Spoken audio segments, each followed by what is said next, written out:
मई 2023 की monthly magazine में आपका स्वागत है।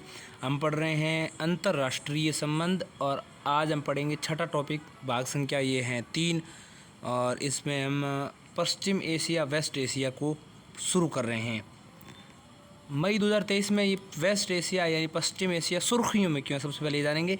हाल ही में सऊदी अरब ने भारत, संयुक्त राज्य अमेरिका और संयुक्त अरब अमीरात के राष्ट्रीय सुरक्षा सलाहकारों की एक विशेष बैठक की मेज़बानी की है। सऊदी अरब ने सऊदी अरब खुद शामिल था और संयुक्त राज्य अमेरिका और संयुक्त अरब अमीरात के राष्ट्रीय सुरक्षा सलाहकार यानी कि नेशनल सिक्योरिटी एडवाइज़र्स की जो एक विशेष बैठक थी उसकी मेज़बानी जो है सऊदी अरब ने की है। इसलिए ये देश जो हैं सुर्खियों में आ गए हैं। भारत समेत संयुक्त राज्य अमेरिका, संयुक्त अरब अमीरात, इनकी ये बैठक हुई थी। इस बैठक में शामिल 4 देशों के साझा विजन को आगे बढ़ाने के लिए किया गया था। ये साझा विजन सुरक्षित और समृद्ध पश्चिम एशिया के निर्माण पर केंद्रित हैं। इस भागीदारी की शुरुआत का मूल उद्देश्य दक्षिण एशिया को मध्य पूर्व से होकर संयुक्त राज्य अमेरिका से जोड़ना है। तो दक्षिण एशिया जो है उसको मध्य पूर्व से होकर के संयुक्त राज्य अमेरिका से जोड़ना है। यह कार्य इस प्रकार से करना है कि आर्थिक प्रौद्योगिकी व कूटनीति को बढ़ावा मिल सके। प्रथम क्वाड I2U2 जो था, इसके बाद इन सभी देशों की एकीकृत उपस्थिति को पश्चिम एशिया के दूसरे क्वाड गठन के रूप में देखा जा रहा है। पश्चिम एशिया के दूसरे क्वाड गठन के रूप में देखा जा रहा है। प्रथम क्वाड जो था, क्वाड का मतलब 4 देशों का समूह, तो प्रथम क्वाड जो था I2U2 था। I2 मतलब India and Israel and U2 मतलब यूनाइटेड स्टेट अमीरात एंड यूनाइटेड अरब अमीरात and United state of America. तो ये 2 U हो गए, 2 I हो गए, तो I2U2 ये प्रथम क्वाड था। हालांकि ये क्वाड भारत, अमेरिका, जापान और ऑस्ट्रेलिया वाले इंडो पैसिफिक क्वाड से अलग होगा।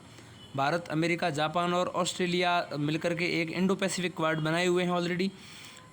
इसे भारत की पश्चिम की ओर देखो नीति की सफलता के रूप में देखा जा रहा है। पश्चिम एशिया में जो ये सऊदी अरब, भारत, संयुक्त राज्य अमेरिका और संयुक्त अरब अमीरात के राष्ट्रीय सलाहकारों की एक बैठक हुई है, उसमें एक क्वाड के निर्माण की बात समझ आ रही है।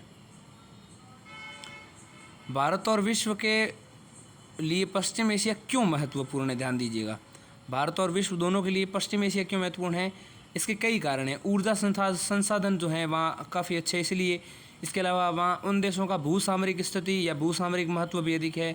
संघर्ष और सुरक्षा में भी ये देश काफ़ी महत्वपूर्ण हो जाते हैं और धार्मिक और सांस्कृतिक महत्व और आर्थिक और व्यापार के अवसर भी यहाँ काफ़ी अच्छे हैं।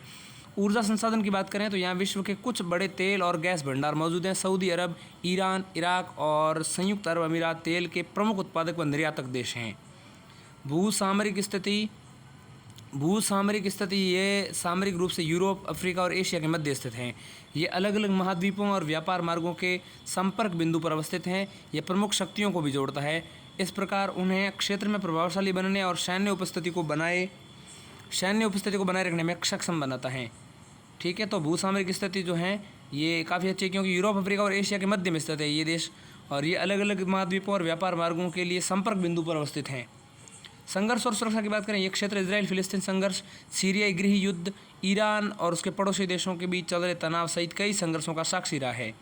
इन संघर्षों के कारण क्षेत्रीय और वैश्विक मुद्दे उभर कर आए हैं जो इस क्षेत्र में स्थिरता व कच्चे तेल की कीमतों आदि को प्रभावित करते हैं। इसके अलावा धार्मिक व सांस्कृतिक महत्व देखें तो इस क्षेत्र में यहूदी, ईसाई और इस्लाम जैसे प्रमुख वैश्विक धर्मों का भी उद्भव स्थल यह है। इसके अलावा आर्थिक और व्यापार के अवसर देखें तो सऊदी अरब, संयुक्त अरब अमीरात और कतर जैसे खाड़ी सहयोग परिषद यानी कि GCC के देश अवसंरचनात्मक विकास में निवेश कर रहे हैं। साथ ही ये विदेशी निवेश को भी आकर्षित कर रहे हैं तथा व्यावसायिक भागीदारी को बढ़ावा दे रहे हैं। GCC यानी कि गल्फ कॉरपोरेशन काउंसिल की बात यहाँ पर हो रही है। तो अब हम समझेंगे नए क्वाड का भारत के लिए क्या महत्व है, ध्यान दीजिएगा। नए क्वाड का भारत के लिए महत्व, मध्य पूर्व के साथ संबंध, इससे मध्य पूर्व के साथ संबंध अच्छे हो जाएंगे नए क्वाड से। इससे भारत के मध्य पूर्व के साथ अपने संबंधों को मजबूती करने में मदद मिलेगी और ये बड़ी संख्या में प्रवासी भारतीय आबादी मौजूद वहाँ पर हैं जो भारत की ऊर्जा और आर्थिक हितों की पूर्ति में मदद कर सकते हैं। इस 2021 में भारत और संयुक्त अरब अमीरात ने CEPA पर हस्ताक्षर किए थे। संयुक्त अरब अमीरात और भारत ने 2021 में CEPA पर हस्ताक्षर किए थे।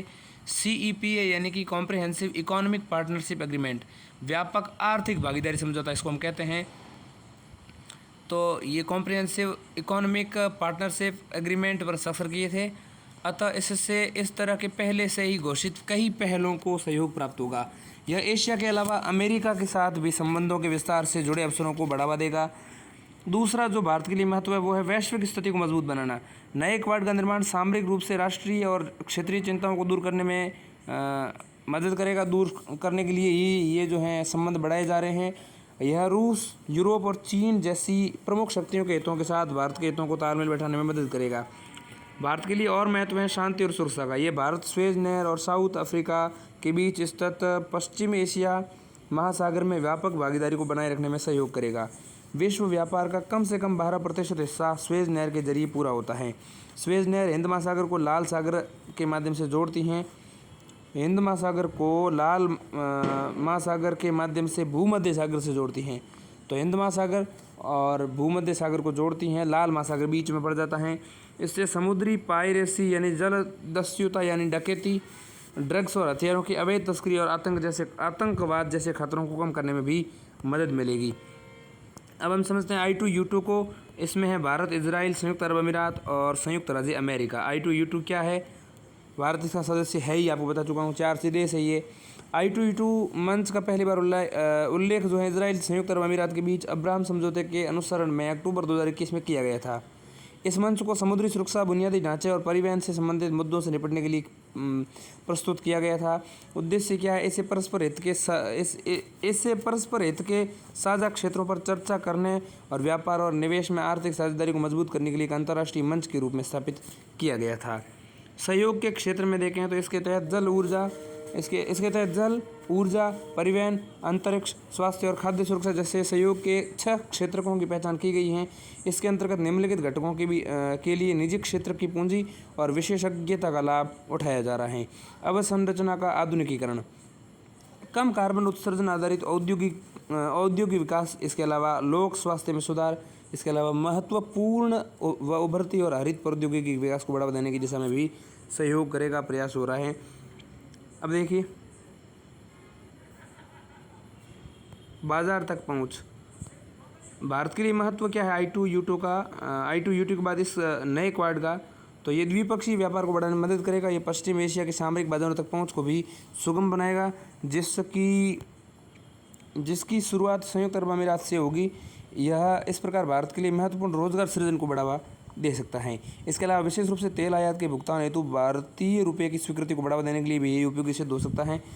इसके अलावा चीन को प्रतिसंतुलित करने के लिए चीन, सऊदी अरब और ईरान के बीच राजनयिक संबंधों को बढ़ावा देने में सफल रहा है। चीन क्या करता है? सऊदी अरब और ईरान के बीच में राजनयिक संबंधों को बढ़ावा देने में सफल रहा है।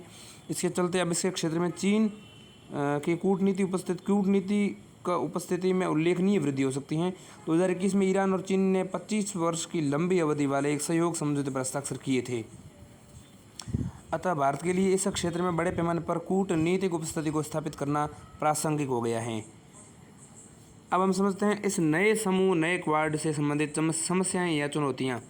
पहला है स्पष्टता का अभाव। इस समूह के रणनीतिक लक्ष्यों को स्पष्ट नहीं किया गया। इसके अलावा ये समूह अपने गठन के प्रारंभिक चरण में है और इसके द्वारा अभी व्यावहारिक कार्य शुरू नहीं किया गया है। दूसरी समस्या है सदस्यों के बीच तालमेल का अभाव है। शक्ति संपन्न होने के मामले में सदस्य देश अन्य देशों के मध्य तालमेल नहीं। उदाहरण के लिए संयुक्त राज्य अमेरिका सैन्य रूप से भारत, सऊदी अरब और संयुक्त अरब अमीरात से कहीं अधिक शक्तिशाली हैं।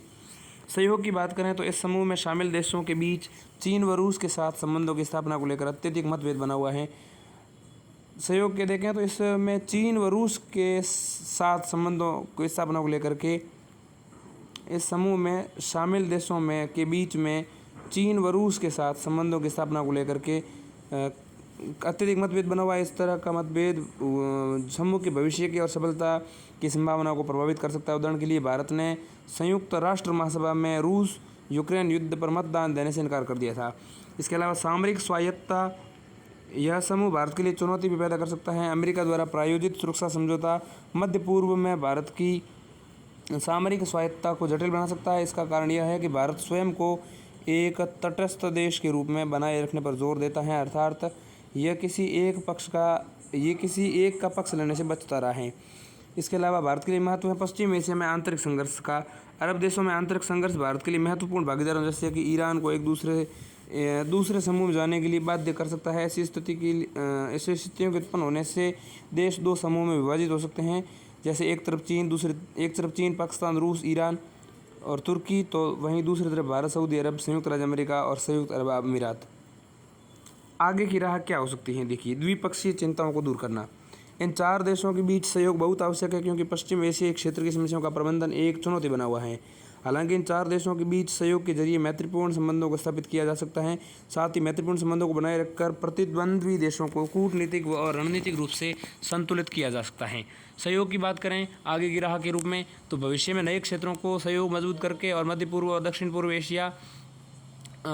और दक्षिण एशिया दोनों में अन्य भागीदार के साथ संबंधों को बनाए रखकर ऐसे सहयोग को व्यापक बनाया जा सकता है। विकास की बात करें तो बुनियादी ढांचे को मजबूत बनाने, जलवायु परिवर्तन के प्रभावों का शमन करने और लोक स्वास्थ्य के लिए मिलकर प्रयास करने चाहिए। इससे पश्चिम एशिया के विकास में मदद मिल सकती है। शांति बनाए रखना, इस समूह को इस क्षेत्र में शांति बनाए रखने की दिशा में प्रयास करने चाहिए। साथ ही पश्चिम एशिया और दक्षिण एशिया में ऊर्जा, खाद्य सुरक्षा, आर्थिक समृद्धि के लिए बढ़ती चिंताओं को दूर करना चाहिए। अब हम बात करेंगे भारत और प्रशांत द्वीपीय देश, India and Pacific island countries यानी कि PIC। सुर्खियों में क्यों है? हाल ही में भारत प्रशांत द्वीप समूह सहयोग मंच यानी कि FIPIC FIPIC यानी कि forum for India Pacific island cooperation, इसके तीसरे शिखर सम्मेलन का आयोजन किया गया है। यह आयोजन पापुआ न्यू गिनी की राजधानी पोर्ट मोरेस्बी में किया गया था। ठीक है, भारत और प्रशांत द्वीप समूह सहयोग मंच, ठीक है, यानी forum for India Pacific island cooperation.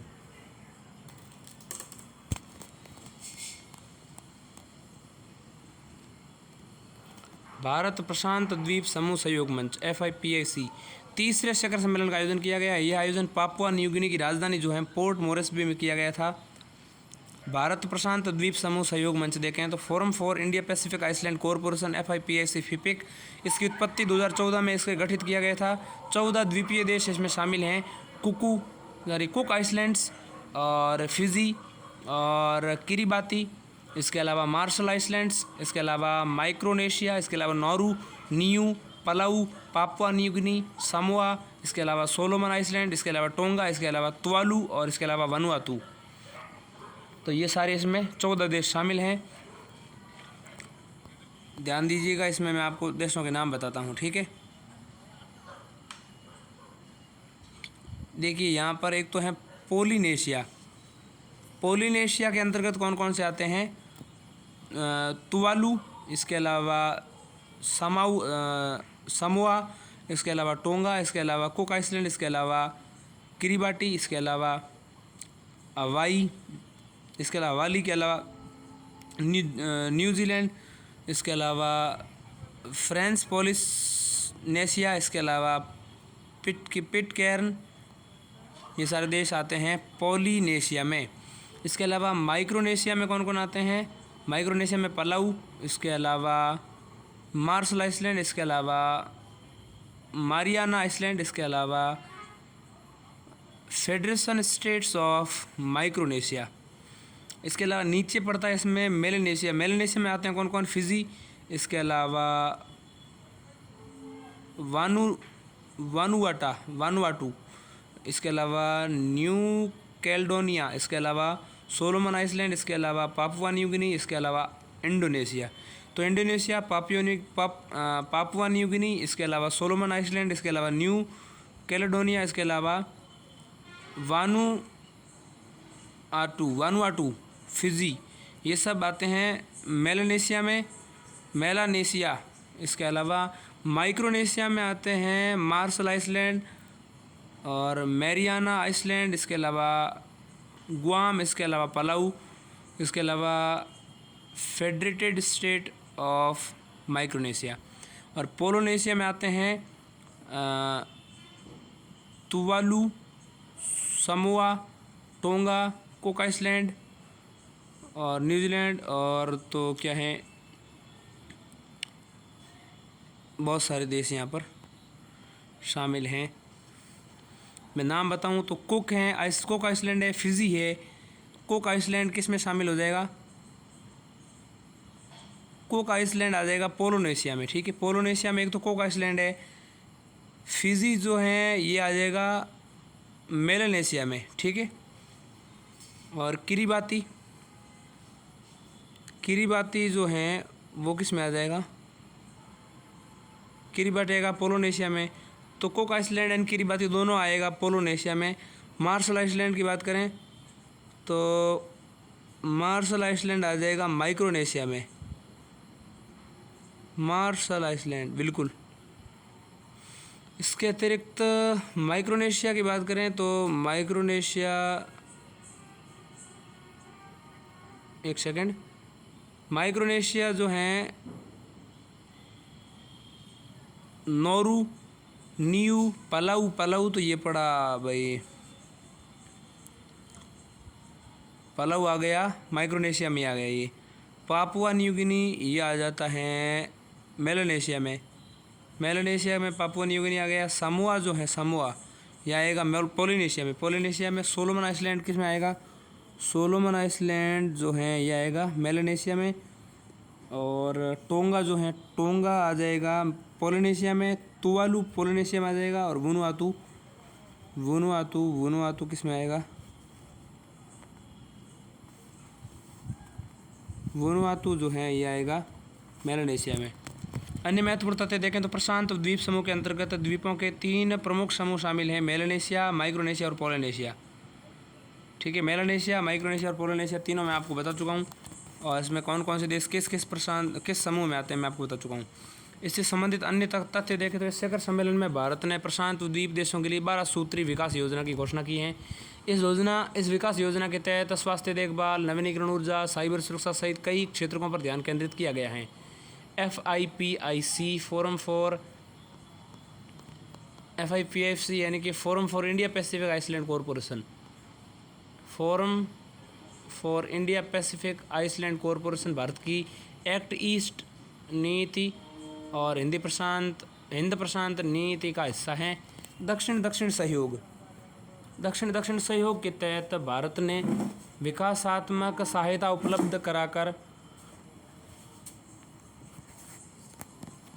दक्षिण सहयोग यानी कि साउथ कॉरपोरेशन, दक्षिण सहयोग यानी कि साउथ कॉरपोरेशन के तहत भारत ने विकासात्मक सहायता उपलब्ध कराकर प्रशांत द्वीपीय देशों के साथ अपने संबंधों को मजबूत करने की कोशिश की है। अब हम समझते हैं प्रशांत द्वीपीय देशों का महत्व। तो इनका महत्व है भूसामरिक, समुद्री सुरक्षा, आर्थिक, क्षेत्रीय और वैश्विक जुड़ाव, सांस्कृतिक संबंध, इन सब में महत्व हैं। तो भूसामरिक महत्व, हिंद प्रशांत क्षेत्र के लिए समुद्री मार्ग अंतर्राष्ट्रीय वाणिज्य के लिए महत्वपूर्ण है। इसका अधिकांश हिस्सा प्रशांत द्वीपीय देशों के अधिकार क्षेत्र में आता है। समुद्री सुरक्षा देखें तो भारत ने अपनी बढ़ती नौसैनिक क्षमताओं को देखते हुए मलक्का के पूर्व के क्षेत्रों पर ध्यान देना शुरू कर दिया है। इस प्रकार ये द्वीपीय देश भारत की व्यापक समुद्री रणनीति के लिए अत्यधिक महत्वपूर्ण हो गए हैं।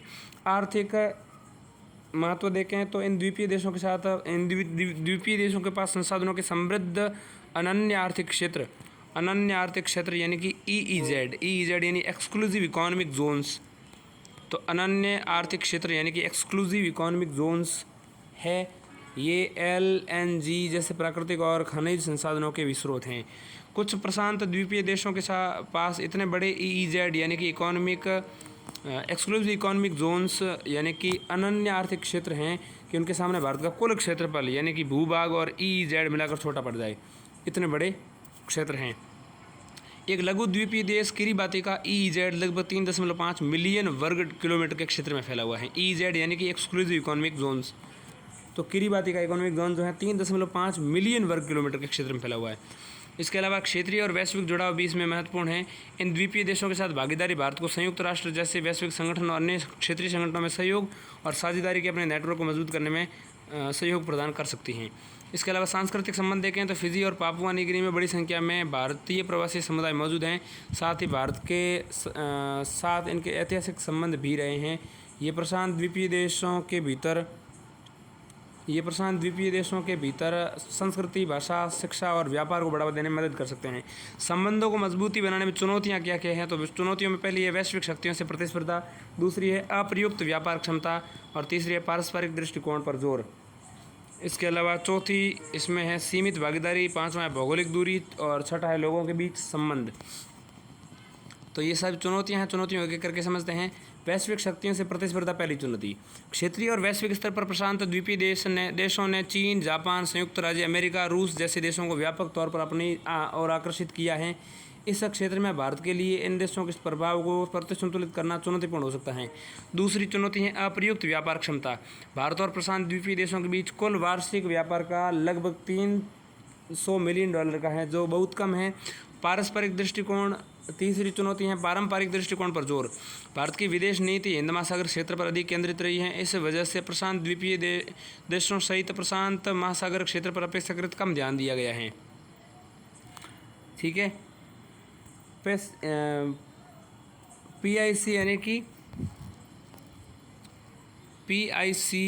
यानी कि एक सेकंड में रुकिएगा, बताऊंगा। PIC यानी कि पैसिफिक आइसलैंड कॉरपोरेशन। तो पैसिफिक आइसलैंड कॉरपोरेशन यानी PIC के लिए शुरू की गई। पहले देखें तो इंडिया FIPIC के लिए बिजनेस एक्सेलरेटर मीटर 2015। इसके अलावा मानवीय सहायता और आपदा राहत HADR, कोविड-19 महामारी जैसे विपदाओं के दौरान। इसके अलावा भारत संयुक्त राष्ट्र विकास साझेदारी कोष 2017 की स्थापना। इसके अलावा जलवायु परिवर्तन से निपटने और स्वच्छ ऊर्जा को अपनाने के लिए $1 मिलियन के विशेष कोष की स्थापना। इसके अलावा डिजिटल कनेक्टिविटी में सुधार के लिए पैन पैसिफिक आइसलैंड नेटवर्क। इसके अलावा भारतीय हवाई अड्डों पर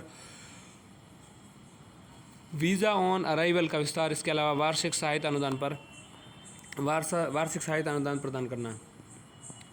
अब इसके अलावा भारत के लिए चुनौती क्या है? भारत के लिए चुनौती है सीमित भागीदारी। प्रशांत द्वीपीय देशों के साथ भारत की भागीदारी अभी भी काफ़ी हद तक फिजी और पापुआ न्यू गिनी पर ही केंद्रित है। इसका मुख्य कारण इन देशों में बड़ी संख्या में भारतीय प्रवासियों की उपस्थिति है। भौगोलिक दूरी देखें तो इस प्रशांत द्वीपीय देश भारत से बहुत दूर स्थित हैं। ऐसे में इन देशों के साथ भौतिक संपर्क और नियमित जुड़ाव मुश्किल हो जाता है। लंबी दूरी की यात्रा वास्तव में व्यापार और संचार की आवश्यक लागत और समय को बढ़ा देती हैं। लोगों के बीच संबंध देखें तो ये भी एक फैक्टर है, चुनौती हैं। पश्चिम देशों और पूर्व एशिया के देशों की तुलना में प्रशांत द्वीपीय देशों के साथ परस्पर संपर्क बनाने पर कम ध्यान दिया गया है। ऐसे में आगे की राह क्या हो सकती है? आगे की राह में उच्च स्तरीय भागीदारी हो सकती है, विकास सहायता हो सकती है, व्यापार और निवेश में वृद्धि हो सकती है, सांस्कृतिक आदान प्रदान हो सकता है, कनेक्टिविटी और अवसंरचना संबंधी विकास हो सकता है। तो आगे की राह में पहला बिंदु है उच्च स्तरीय भागीदारी। दोनों पक्षों के उच्च स्तरीय नेताओं को एक दूसरे के यहाँ की यात्रा करनी चाहिए और भागीदारी बढ़ानी चाहिए। दूसरा, विकास सहायता। भारत को प्रशांत द्वीपीय देशों को उपलब्ध कराए जाने वाले विकास सहायता यानी कि अनुदान, रियायती ऋण, तकनीकी सहयोग आदि में बढ़ोतरी करनी चाहिए। भारत जलवायु लचीलापन, अनुकूलन रणनीतियों पर उनके साथ सहयोग कर सकता है। ऐसा वह इन देशों के साथ सर्वोत्तम पद्धतियों को साझा करके, तकनीकी विशेषज्ञता प्रदान करके और संधारणीय विकास संबंधी परियोजनाओं का समर्थन करके कर सकता है। यह कदम महत्वपूर्ण साबित हो सकता है क्योंकि ये देश जलवायु परिवर्तन के कारण समुद्री जल स्तर में हो रही वृद्धि की वजह से अधिक खतरे का सामना कर रहे हैं। आगे की राह में हो सकता है व्यापार और निवेश में वृद्धि। भारत इन देशों के साथ व्यापार और निवेश संबंधों को बढ़ाने के लिए नए अवसरों की खोज करना, भारत को जो है नए अवसरों की खोज करनी चाहिए। इसके अलावा एक आगे की राह की हो सकती है सांस्कृतिक आदान प्रदान यानी दोनों पक्षों के लोगों के बीच परस्पर संपर्क और आपसी समझ को बढ़ावा देने में सांस्कृतिक आदान प्रदान से जुड़े प्रोत्साहन महत्वपूर्ण साबित हो सकते हैं। कनेक्टिविटी और अवसंरचना संबंधी विकास। भारत को प्रशांत द्वीपीय देशों में बंदरगाहों, हवाई अड्डों, सड़कों और डिजिटल अवसंरचना में निवेश के अवसरों पर ध्यान केंद्रित करना चाहिए। हिंद प्रशांत के बारे में देखें तो यह एकीकृत भू राजनीतिक मंच के निर्माण के लिए आसपास के भूभाग के साथ प्रशांत महासागर और हिंद महासागर को एकजुट करता है। भारतीय दृष्टिकोण से यह क्षेत्र हिंद महासागर में पूर्वी अफ्रीका के तट से लेकर पश्चिमी प्रशांत महासागर तक फैला हुआ है। हालांकि 2017 के US national security strategy document के अनुसार यह एक ऐसा क्षेत्र है जो भारत के पश्चिमी तट से लेकर संयुक्त राज्य अमेरिका के पश्चिमी तट तक फैला हुआ है। हिंद प्रशांत क्षेत्र की बात हो रही है। हिंद प्रशांत की प्रासंगिकता देखें तो भारत का लगभग 50% व्यापार हिंद प्रशांत क्षेत्र के साथ होता है। हिंद महासागर भारत के 90% व्यापार व ऊर्जा स्रोतों का वहन करता है और भारत की समुद्री सुरक्षा की दृष्टि से ये क्षेत्र अत्यधिक महत्वपूर्ण हो गया है, क्योंकि इस क्षेत्र में चीन के प्रभुत्व में बढ़ोतरी हो रही है। ये व्यापार और निवेश सहयोग को बढ़ाने में मदद कर सकता है। ये संधारणीय विकास को बढ़ावा देने में उपयोगी साबित हो सकता है। अन्य हित देखें तो इसमें शामिल है समुद्री प्रदूषण से निपटना, गैर कानूनी और गैर विनियमित गतिविधियों को रोकना। पहलें देखें इस मामले में कौन कौन सी पहलें हुई हैं। 2019 में भारत ने अपने विदेश मंत्रालय यानी कि MEA में एक इंडो पैसिफिक विंग का गठन किया था। MEA में क्या किया था, अपने विदेश मंत्रालय में एक इंडो पैसिफिक विंग का गठन किया था। इसके अलावा 2020 में विदेश मंत्रालय ने ओशिनिया डिवीज़न को स्थापित किया था। Free and open Indo Pacific यानी कि FOIP विचार प्रस्तुत किया गया। साथ ही सागर यानी SAGIR यानी क्षेत्र में सभी के लिए सुरक्षा और विकास SAGIR यानी security and growth for all in region 2015 और Indo Pacific ocean initiative IPOA 2019 जैसे पहले शुरू की गई है। क्वाड QUAD जैसे समूह हिंद प्रशांत पर विशेष ध्यान केंद्रित कर रहे हैं। अब हम समझेंगे संक्षिप्त सुर्खियों को। संक्षिप्त सुर्खियों में पहली है भारत यूरोपीय मुक्त व्यापार संघ EFTA के बीच व्यापार समझौता यानी India European free trade association EFTA trade pact. अब ये क्या है EFTA, India European free trade association EFTA trade pact. वाणिज्य और उद्योग मंत्रालय ने EFTA देशों के प्रतिनिधियों के साथ एक व्यापार और आर्थिक भागीदारी समझौता यानी कि TEPA संपन्न करने की दिशा में आगे बढ़ने के तौर तरीकों पर चर्चा की है। TEPA क्या है, इस पर ध्यान दीजिएगा। TEPA यानी trade and economic partnership agreement, trade and economic partnership agreement.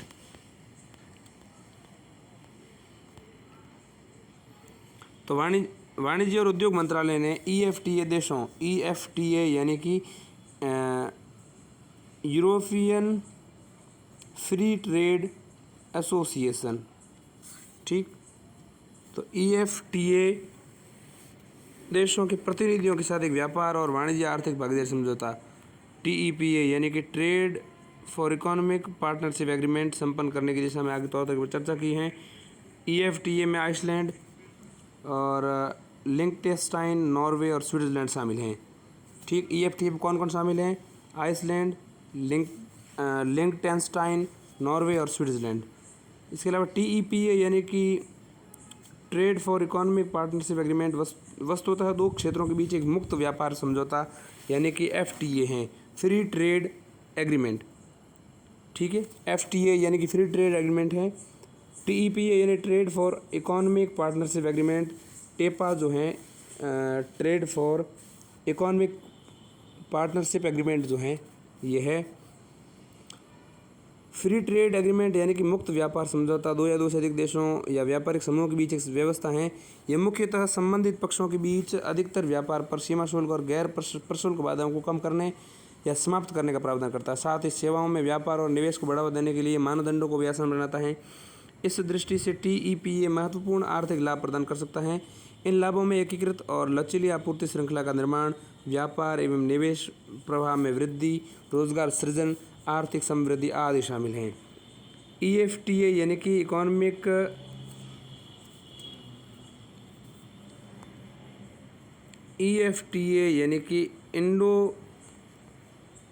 European free trade association, free trade association FTA free trade association होता है और यूरोपियन फ्री ट्रेड एसोसिएशन हो जाएगा।